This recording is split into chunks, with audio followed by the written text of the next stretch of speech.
மன்னவா ஒரு கோயில் போய் இந்த மாளிகை எதற்காக?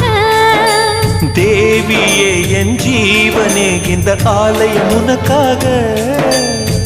வானில் ஒரு புயல் மழை வந்தால் அழகே என்னை எங்கனம் காப்பாய். கண்ணே உன்னை என் கண்ணில் வைத்து இமைகள் எனும் கதவுகள் அடைப்பேன். சத்தியமாகுமா?